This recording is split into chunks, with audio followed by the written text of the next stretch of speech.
శ్రీ సాయినాథాయ నమః. శ్రీ సాయి సచ్చరిత్రము 43-44 అధ్యాయములు. బాబా సమాధి చెందుట. సన్నాహము, సమాధి మందిరము, ఇటుకురాయి విరుగుట, 72 గంటల సమాధి, జోగు యొక్క సన్యాసము, అమృతము వంటి బాబా పలుకులు.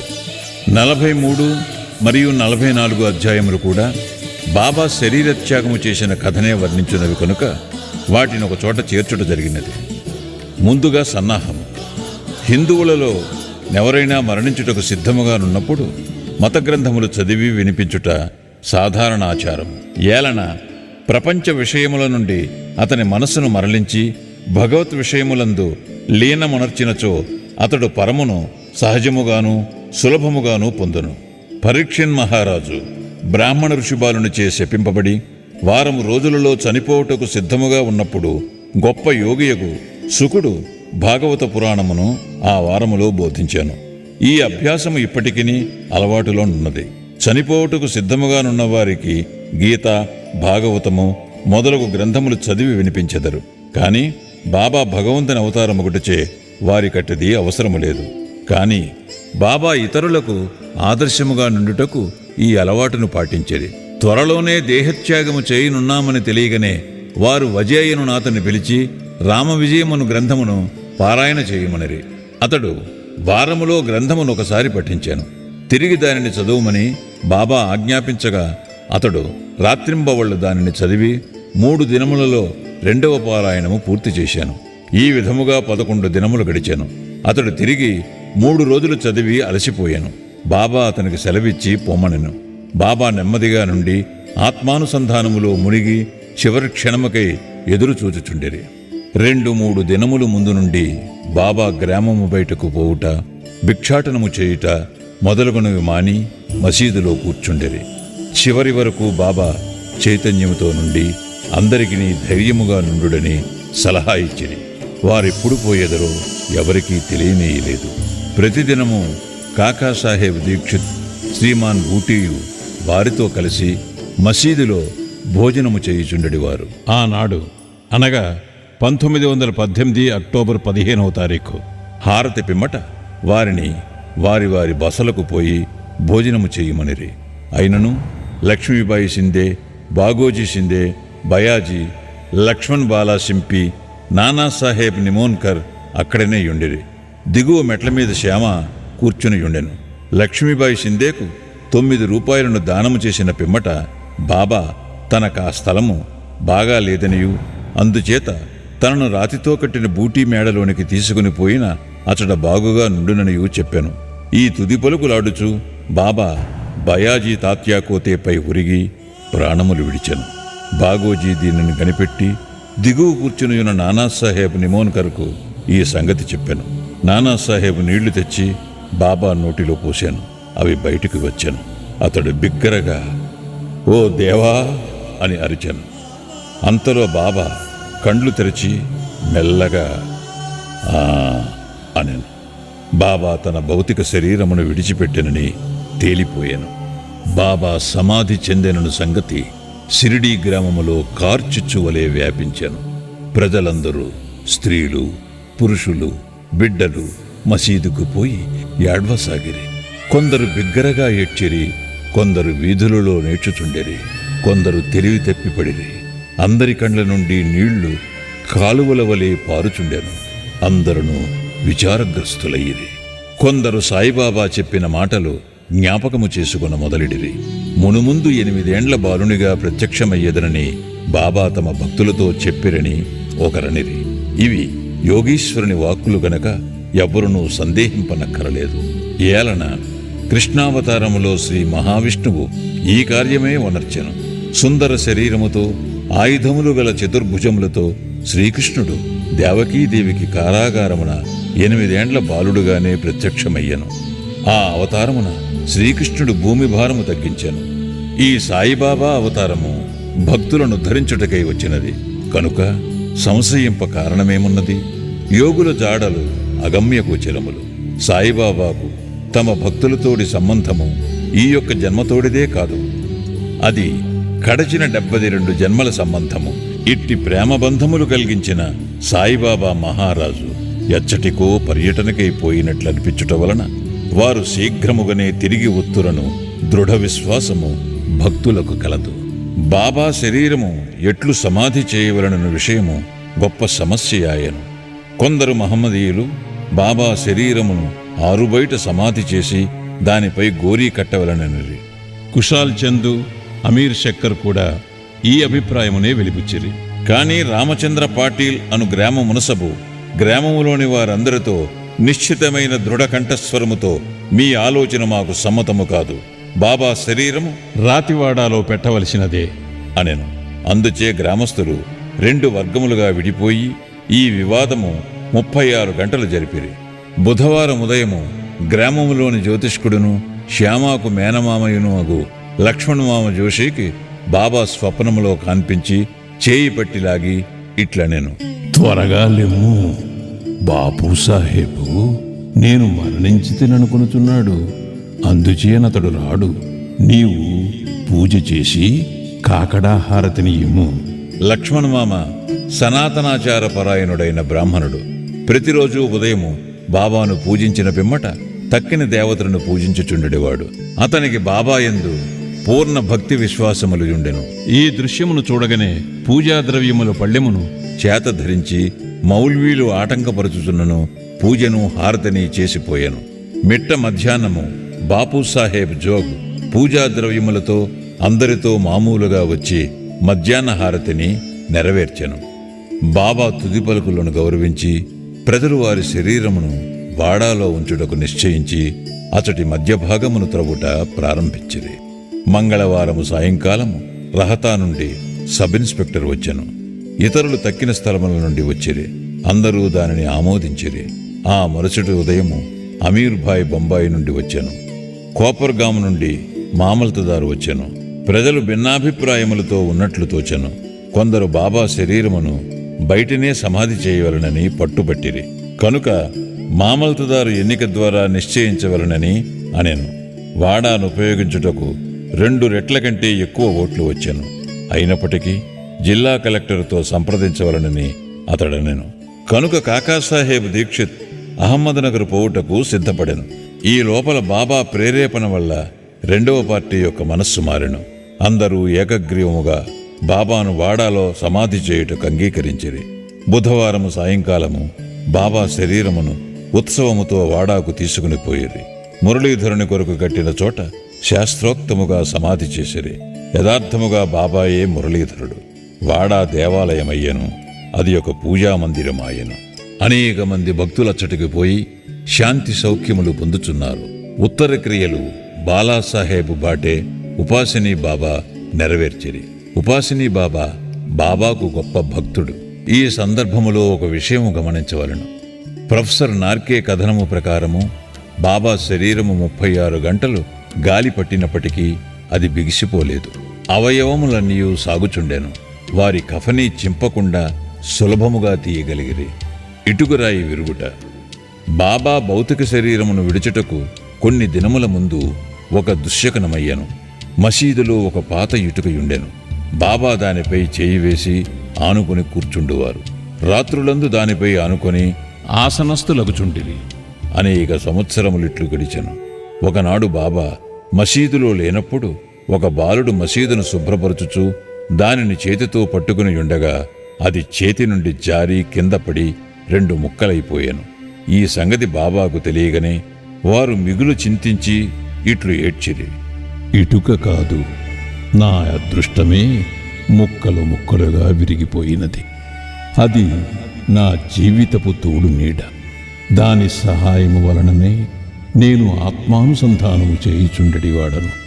నా జీవితమునందు నాకెంత ప్రేమయో దానియందు నాకంత ప్రేమ. ఈరోజు అది నన్ను విడిచినది. ఎవరైనా ఒక ప్రశ్న అడగవచ్చును. బాబా నిర్జీవయుగు ఇటుక కోసం ఇంత విచారపడనేలా? అందులోకి హేమాడ్ పంతు ఇట్లు సమాధానమిచ్చాను. యోగులు బీదవారికి నిస్సహాయులకు సహాయము చేయుటకై అవతరించెదరు. వారు ప్రజలతో కలిసి మసులున్నప్పుడు ప్రజల వలె నటింతురు. వారు మనవలే బాహ్యమునకు నవ్వెదరు, ఆడెదరు, ఏడ్చెదరు. కానీ లోపల వారు శుద్ధ చైతన్యులై వారి కర్తవ్య విధులను ఎరుగుదురు. 72 గంటల సమాధి. ఇటుక విరుగుటకు 32 సంవత్సరములకు పూర్వము అనగా 1886 సంవత్సరములో బాబా సీమోల్లంఘనము చేయ ప్రయత్నించాను. ఒక మార్గశిర పౌర్ణమి నాడు బాబా ఉబ్బసము వ్యాధితో మిక్కిలి బాధపడుచుండాను. దానిని తప్పించుకున్నట్టుకై బాబా తన ప్రాణమును పైకి తీసుకుని పోయి సమాధిలో ఉండవలననుకొని భక్త మహల్సాపతితో ఇట్లనిరి: నా శరీరమును 3 రోజుల వరకు కాపాడుము. నేను తిరిగి వచ్చినట్లయినా సరే, లేని ఎడల నా శరీరమును ఎదురుగా ఉన్న ఖాళీ స్థలములో పాతిపెట్టి గుర్తుగా 2 జెండాలను పాతుము అని స్థలమును చూపిరి. ఇట్లనుచూ రాత్రి 10 గంటలకు బాబా క్రింద కూలెను. వారి ఊపిరి నిలిచిపోయాను. వారి నాడి కూడా ఆడకుండెను. శరీరములో నుండి ప్రాణము పోయినట్లుండెను. ఊరి వారందరూ అచ్చట చేరి న్యాయ విచారణ చేసి బాబా చూపిన స్థలములో సమాధి చేయుటకు నిశ్చయించిరి. కాని మహల్సాపతి అడ్డగించెను. తన ఒడిలో బాబా శరీరమునుంచుకొని 3 రోజులట్లే కాపాడుచూ కూర్చుండెను. 3 దినముల పిమ్మట తెల్లవారుజామున 3 గంటలకు బాబా శరీరములో ప్రాణమున్నట్లు కనిపించెను. ఊపిరి ఆడ ఆరంభించెను. కడుపు కదలెను. కండ్లు తెరచెను. కాళ్ళు చేతులు సాగదీచు బాబా లేచెను. దీనిని బట్టి చదువరులు ఆలోచించవలసిన విషయమేమనా, బాబా 3 మూరల శరీరమా లేక లోపలనున్న ఆత్మయ? పంచభూతాత్మకమగు శరీరము నాశనమగు. శరీరము అశాశ్వతము గాని లోనున్న ఆత్మ పరమ సత్యము, అమరము, శాశ్వతము. ఈ శుద్ధ సత్తాయే బ్రహ్మము. అదే పంచేంద్రియములను మనస్సును స్వాధీనమందుంచుకున్నది, పరిపాలించున్నది. అది ఏ సాయి. అది ఏ ఈ జగత్తునందు గల వస్తువులన్నిటి యందు వ్యాపించియున్నది. అది లేని స్థలము లేదు. అది తాను సంకల్పించుకున్న కార్యమును నెరవేర్చుటకు భౌతిక శరీరము వహించాను. దానిని నెరవేర్చిన పిమ్మట శరీరమును విడిచెను. సాయి ఎల్లప్పుడూ ఉండువారు. అట్లనే పూర్వము గాణుగాపురములో వెలసిన దత్తదేవుని అవతారమగు శ్రీ నరసింహ సరస్వతియు వారు సమాధి చెందుట బాహ్యమునకే గాని సమస్త చేతనాచేతనములందు కూడా ఉండి వానిని నియమించువారును పరిపాలించువారును వారే. ఈ విషయము ఇప్పటికిని సర్వస్వ శరణాగతి చేసిన వారికిని మనస్ఫూర్తిగా భక్తితో పూజించు వారికిని అనుభవనీయమైన సంగతి. ప్రస్తుతము బాబా రూపము చూడ వీలు లేనప్పటికీ మనము షిరిడీకి వెళ్ళినచో వారి జీవితమెత్తు పటము మసీదులోనున్నది. దీనిని శ్యామరావు జైకర్ అను గొప్ప చిత్రకారుడును బాబా భక్తుడను వ్రాసియున్నాడు. భావుకుడు భక్తుడునైన ప్రేక్షకునికి ఈ పటము ఈనాటికిని బాబాను భౌతిక శరీరముతో చూచినంత తృప్తి కలుగు చెయ్యను. బాబాకు ప్రస్తుతము భౌతిక శరీరము లేనప్పటికీ వారక్కడనే కాక ప్రతి చోటను నివసించుచు పూర్వము వలనే తమ భక్తులకు మేలు చేయుచున్నారు. బాబా వంటి యోగులు ఎన్నడూ మరణించరు. వారు మానవులోలే కనిపించినను నిజముగా వారే దైవము. బాపూసాహెబ్ జోగు సన్యాసము. జోగు సన్యాసము పుచ్చుకొనిన కథతో హేమాడ్ పంతు ఈ అధ్యాయమును ముగించుచున్నారు. సఖారాం హరి ఉరఫ్ బాపూసాహెబ్ జోగ్ పూణే నివాసియకు సుప్రసిద్ధ వార్కరి విష్ణుబువా జోగ్ గారికి చిన్నాయన.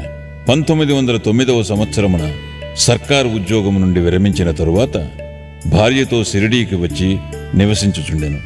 వారికి సంతానము లేకుండెను. భార్యాభర్తలు బాబాను ప్రేమించి బాబా సేవయందే కాలమంతయు గడుపుచుండెరి.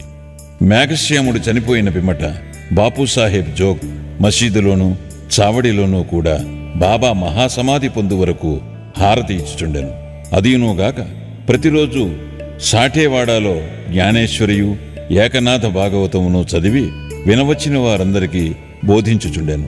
అనేక సంవత్సరములు సేవ చేసిన పిమ్మట జోగ్ బాబాతో, నేనిన్నాళ్ళు నీ సేవ చేసి తిని నా మనస్సు ఇంకనూ శాంతము కాలేదు.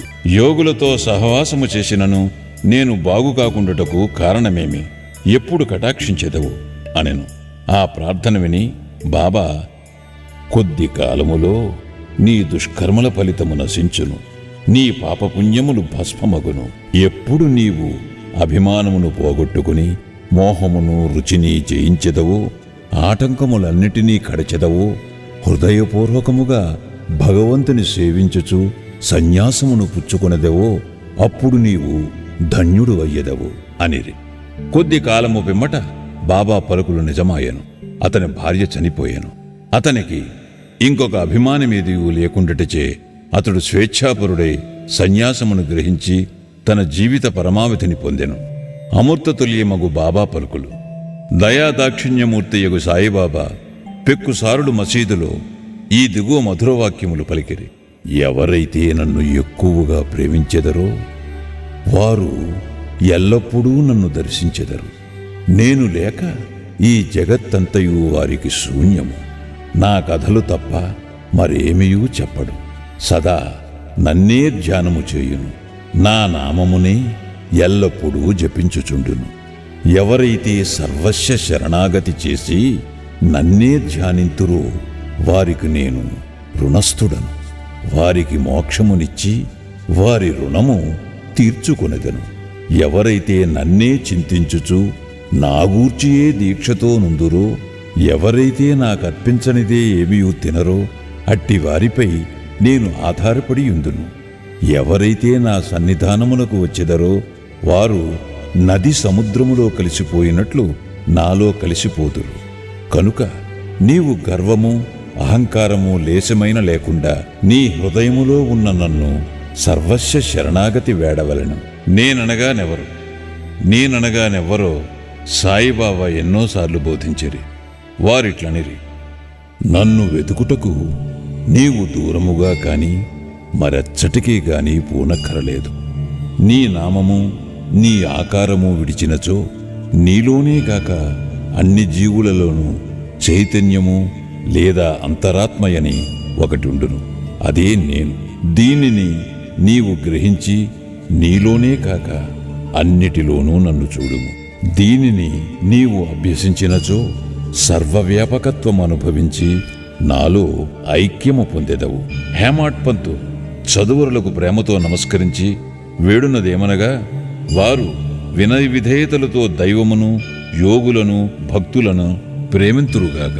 బాబా పెక్కుసారులు, ఎవరైతే ఇతరులను నిందించెదరో వారు నన్ను హింసించిన వారగుదురు. ఎవరైతే బాధలనుభవించెదరో ఓర్చుకొందురో వారు నాకు ప్రీతి గూర్చెదరు అని చెప్పిరి కదా. బాబా సర్వవస్తు జీవ సముదాయములో ఐక్యమయ్యున్నారు. భక్తులకు నలుప్రక్కలా నిలిచి సహాయపడెదరు. సర్వజీవులను ప్రేమించుట తప్ప వారు మరేమీయూ కోరరు.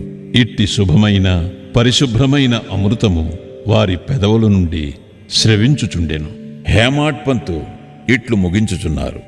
ఎవరు బాబా కీర్తిని ప్రేమతో పాడెదరో, ఎవరు దానిని భక్తితో వినెదరో ఉభయులను సాయితో ఐక్యమగుదురు.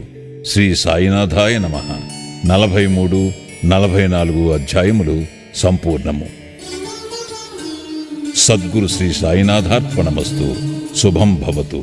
6వ రోజు పారాయణము సమాప్తము.